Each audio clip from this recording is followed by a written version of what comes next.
Hello students, welcome to AIMS India online classes. This is a chemistry session. In this, we are discussing about weather and climate chapter. In this session, we are going to see about the measuring components of weather.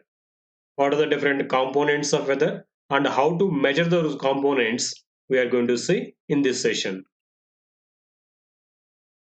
We have different types of measuring instruments to measure different weather components like temperature, rainfall, wind speed, humidity, etc. These we call as elements of weather or components of weather. So these all can be measured by using different kinds of instruments. Different types of instruments are there to measure these components or elements of weather because these will be changing time to time. So because weather conditions will be changing in a particular place time to time or day to day or hour to hour. They may change. So what is a particular condition in a place? About these conditions we can measure by using different instruments. Let us know how to measure these weather components by using different instruments in this session. First, let us see the measuring of temperature of a place. We know the temperature will be varying in a place time to time. So how to measure this temperature? Now let us see. The temperature will be changing during a day, isn't it? All through the day, temperature won't be same. We know the temperature is low in the early morning. We find it whatever the season. Generally, the temperature in the early morning will be low. It will be very pleasant breezing also will be there. Air blow with pleasance. Very cool air will be there in the morning hours. So temperature will be less and increases by noon. Yes, as the sun starts shining, temperature in the atmosphere also increases. By noon time, temperature will be very high, and it starts decreasing towards the evening. So, and it is a cyclic in condition. It continues cyclically, isn't it? We observe these conditions. We have who might have experienced these conditions of temperature in a day. In the morning hours, it will be cool. By the afternoon time or noon time, it will be very hot. Again, by the evening, the temperature starts decreasing. Okay. The instrument used to measure the temperature of a place is thermometer. Actually, thermometer is one of the instruments which is used to measure temperature of a place or a human. Even for finding the temperature of a human body also, we use thermometers, isn't it? In our homes also or in the hospitals, we find these mercury thermometers. So that is the instrument which is used to find the temperature of a body or a place. And to find the temperature of a particular place, specifically the instrument used for calculating or measuring the highest and lowest temperatures of a particular place in a particular day is called maximum minimum thermometer. In our homes or hospitals, we use certain kind of thermometer, which is also it is made up of some glass and containing mercury inside. That is generally used for measuring the body temperature. And there are particularly specially designed thermometers which are used for measuring the maximum and minimum temperatures of a place in a particular time are called maximum minimum thermometers. These are specially designed, not like normal temperature thermometers. Scientists six invented this maximum minimum thermometer to measure the highest and the lowest temperatures of a place. Yes, it is the instrument which is used to measure the maximum and minimum temperatures of a place in a particular time. So it was invented by the scientist six. See how it is a thermometer. From this, at the same time, we can find both maximum and minimum temperatures of a particular place. in particular time too. So this maximum minimum thermometer consists of a cylindrical tube, U-shaped tube, a tube it is there. Did you find it? Yes, this U-shaped tube is a thermometer, which is connected to a bulb A at one end. Okay, and the other end there is a bulb B. So these are filled with alcohol. These red columns are alcohol. Here there is some vacuum. Okay, what they have, this consists of a cylindrical bulb A connected through a U-shaped tube and to a spherical bulb B. Both that are containing alcohol. And at the bottom of this U-shaped tube, there is mercury. This is mercury as they have shown. And these red columns are alcohol. Bulb A and bulb B, they are containing alcohol. And there is some vacuum inside the bulb B. Now what happens? When this is kept in a place, when the temperature increases, the alcohol in the bulb A expands. See, this red column we told as alcohol. So this red bulb A containing some alcohol, on the increase in temperature, the alcohol present in that will expand. So what happens then? So this alcohol will occupy more space in this tube. Then the mercury in the U tube goes up to the bulb B side. So this mercury will come down and will move towards the B bulb side. It rises here the column. And the indicator I1 also moves up. Here an indicator is kept in between this mercury and alcohol. So that our indicator also will move up. This indicates maximum temperature of the day. So the indicator kept in the second side or right side tube indicates the maximum temperature. How it is showing here, when temperature increases, the alcohol present in the bulb A expands. When it expands, what happens? It occupies more space in the left side U tube. So it comes down. When it comes down, mercury will be pushed towards the other tube. The column height of mercury will be raised in the second tube at the right side. So there the indicator also moves up. This indicator here at the right side tube indicates the maximum temperature of the day. Again, if the temperature decreases, what happens then? The alcohol present at the left side in the bulb A, it contracts, means occupies less volume again. So it goes up. This mercury will goes up into the bulb A. Then the mercury also moves along with that to the right side, left side. It rises in the left side tube. Mercury in the U tube goes to the A bulb side. It moves up here. So here also the indicator moves up along with the mercury column. So this here the indicator whatever it is there that indicates the minimum temperature of the day.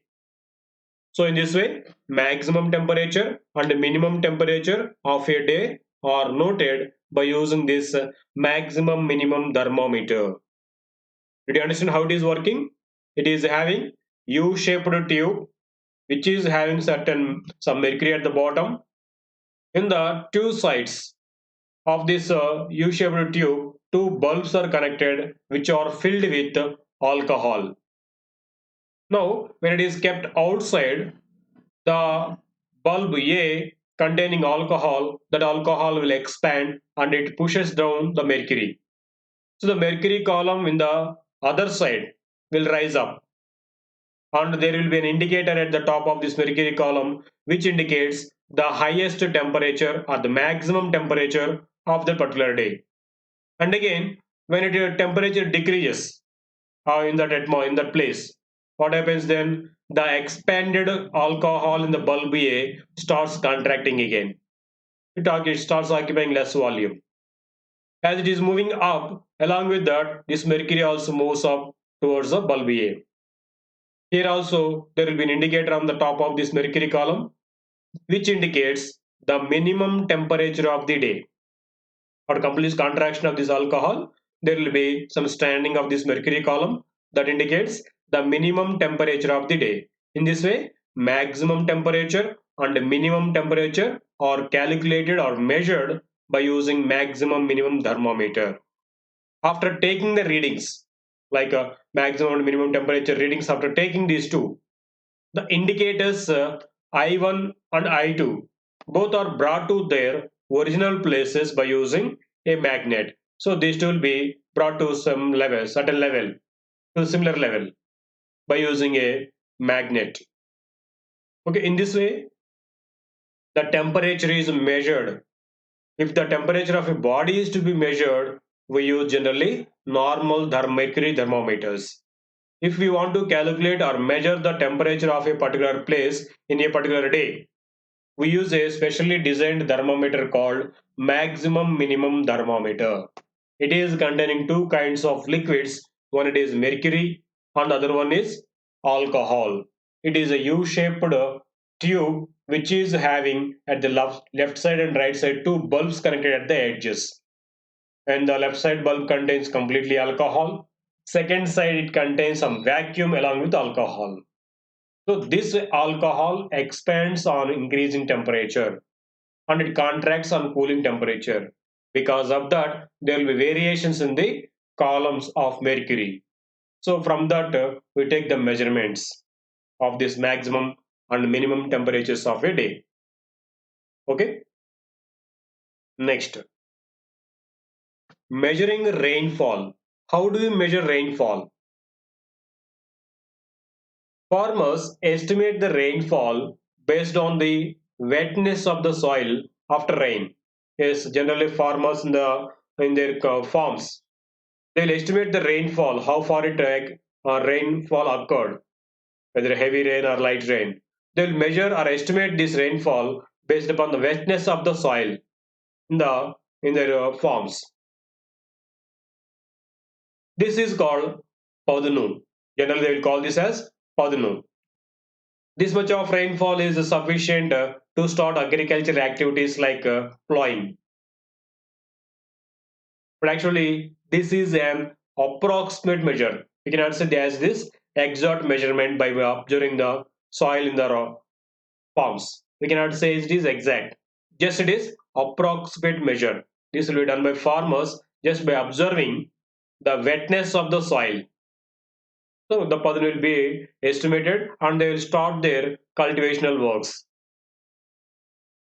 If this rainfall occurs in the right time, in rural areas, the people or farmers celebrate crop festivals, isn't it? I think we might have observed this in the villages. If this rainfall occurs at right time, which helps the farmers in cultivation, so then they will celebrate this if it happens at the right time, so that they can start their works and they can start this cultivation on fields, isn't it? Yes. In general, meteorologists measure the rainfall by using a special instrument called rain gauge. This is rain gauge. So farmers, what they do, generally they will estimate the rainfall just by observing the wetness in the soil. But it is not exact measurement, just it is a rough measurement. To know exactly how far it rained, so there is a special instrument which is used to measure the rainfall, that is called rain gauge, which is also called as ombrometer or pulvinometer, which expressed generally, this rainfall is generally expressed in centimeters or millimeters. So by using this rain gauge, we can estimate how far it rained in a particular day or in a particular place. So this is the instrument. If you observe the instrument here, it is having a cylindrical measuring jar. It is a cylindrical measuring jar which has measurements on it with centimeters and millimeters. And it is connected to a funnel. A funnel is kept at the top of this cylindrical tube measuring jar. Now, if it is kept in the rain in a particular place, it starts collecting rainwater through the funnel and it will be collected into this measuring jar. So the height of the water collected in this measuring jar gives the content or extent of rainfall in that particular area. Generally, this is measured in centimeters or millimeters. Often, you might have observed in the news, they will be announcing the extent of rainfall in a particular area. It is, we will be hearing these words. It rained 11 centimeters of rain or 10 millimeters of rain, like this. So, rainfall is measured in centimeters or millimeters. Okay, in this way, rainfall is measured by using rain gauge. This rain gauge is also called as ombrometer or pulvinometer. Okay, and we also can prepare this rain gauge at our home also just by using some measuring jar and even a funnel. We can keep some measurings on a funnel or glass tube like this, and you can connect a funnel on the top of this, and if you keep it in the rain, this funnel collects rainwater, and the column or the height of the water column collected in the measuring jar gives the extent of rainfall. Okay, next, measuring the direction of wind. Yes, the wind direction also can be measured or predicted. We can use a variety of tools to determine the direction of the wind. Yes, we can use different kinds of tools to measure the or to determine the direction of wind. One of them is wind sock. Wind socks. Wind socks are very basic devices that measure wind direction and provide a rough idea of the wind's intensity also. That means wind speed also can be measured with a rough idea. This is a wind sock. Actually, this wind sock is a tubular piece of fabric, like a tube. It is a made up of fabric, and it appears like a tube at both the ends open. It is also made with a thin flexible fabric also. So it will be attached to a pole. It is attached to a pole, and it will be flexible to move in all directions. So this tubular piece will be moving in the direction of wind, and it blows with a high height. The speed of the wind is much. Of course, if your wind is moving very slowly, it may come down like this. Wind is moving very fast, it will move like this in the direction of wind. So in this way, not only the direction of wind, we also can find, or we also can measure the wind's intensity also. The speed of the wind also can be measured by using this wind socks. Wind socks is a simple device which is made up of a tubular piece of fabric, and it also made with a thin flexible fabric also.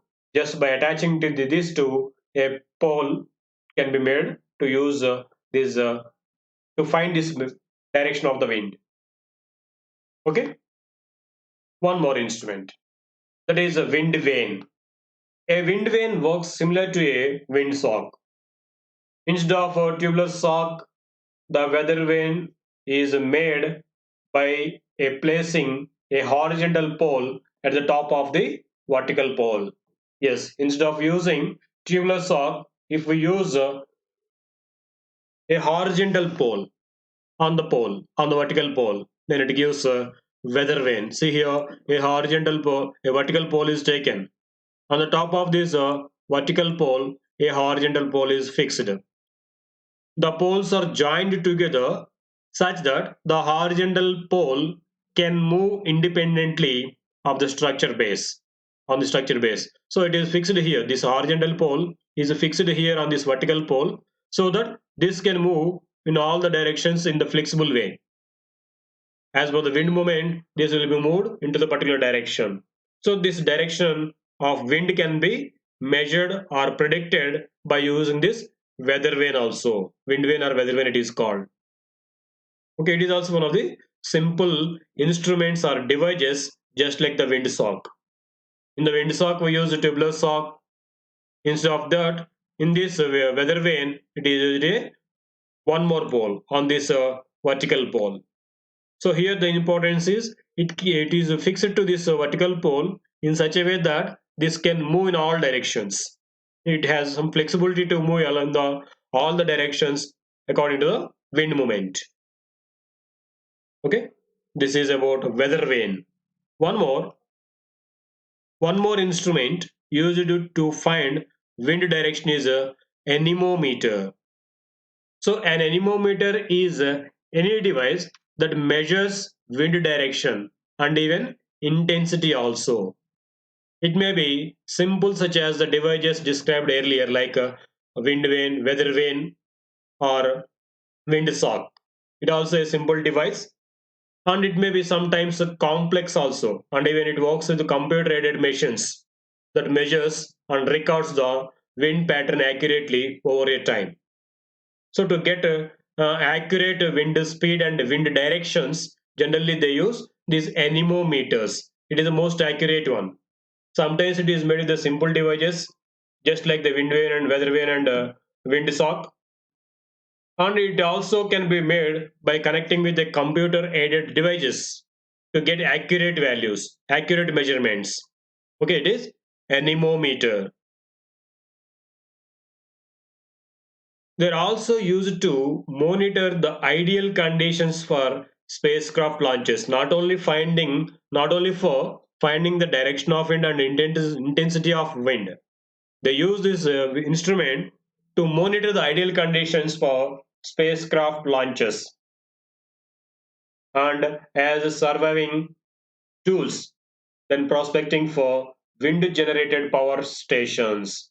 So there also they use this anemometers before the spacecraft launches. They use this to observe the wind position. Okay. Next, measuring humidity of a place. Yes, humidity of a place also can be measured. The water, when water is heated, it changes to water vapor. The vapor enters into air. In the same way, seawater changes into vapor due to heating by the sun. Yes, this is a natural phenomenon actually to say. But now, in the laboratory or in our home, if you heat water, what happens? It starts changing into vapor form, and this vapor enters into air. Not only by heating, this entering water vapor into air occurs even naturally also from the natural water bodies like rivers, oceans, seas. From these all, water will be changing into water vapor form continuously. This is natural phenomenon, and this water vapor will enter and mixes with atmospheric air. So this happens naturally by the heat of sun. No need to heat anybody here. Quantity of moisture in the air is the humidity of the place. Actually, the humidity is defined as the quantity of water vapor present in the air or the quantity of moisture present in a particular area. It's called humidity. It feels more sweaty when humidity is high. When more water vapor is present in the atmosphere, we feel more sweaty. This occurs naturally at high temperatures. If the temperature is high, what happens then? More amount of water evaporates from the water bodies and converts into humidity form or water vapor form. So this causes to more sweating. So an instrument used to measure this humidity is called hygrometer. Hygrometers are the instruments used for measuring humidity. Okay, there are different elements of weather, and these are the methods of measuring elements of weather or components of weather. Okay, thank you for watching our video.